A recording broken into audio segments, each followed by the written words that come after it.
Kagabi pa ako hindi sinasagot ni Jenny. Ano na kaya nangyari sa mag-asawang yun? Nay, hindi sila kasal. Sa mata ng kuya mo, asawa niya si Jenny, kaya respetuhin na lang natin yun. Hoy! Hoy! Anong ginagawa mo sa kuya ko?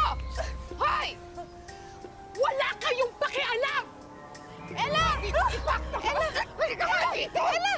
Kaya naman pala ang daming pasa ng kuya ko. Kapag binibisita niya kami, yun naman pala ikaw yung nananakit sa kanya.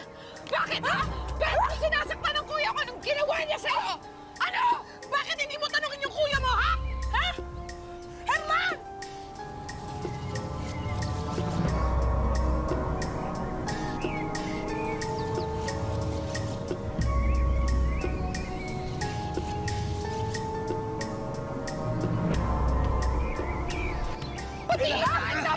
Ella! Kuya! Masaktan yung asawa ko. Anak, pinagtatanggol ka lang ng kapatid mo! Nagta naman isa pa kayo eh. Kinakampay niyo sa Ella, kaya lumimili. Ano? Bakit ako yung mali? Ako na nga yung nagmamalasakit sa'yo, tapos ako yung mali. Bakit? Bakit ka pumapayag na saktan ka ng demonyong yan? Wala kang pakialam.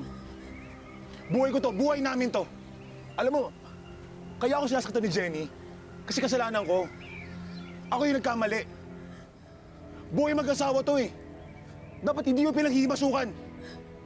Kung nanghihimasok man kami ni nanay dahil mahal ka namin. Ang laki na ng pinagbago mo. Herman!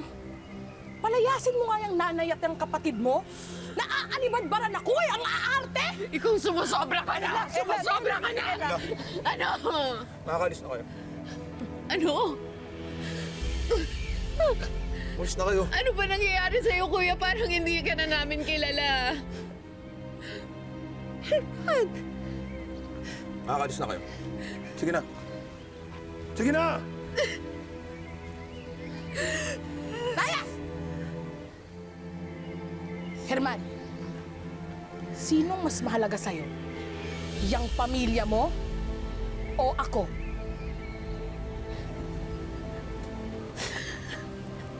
Jenny, ikaw. Ikaw lang. Nay, halika na. Halika na, Nay.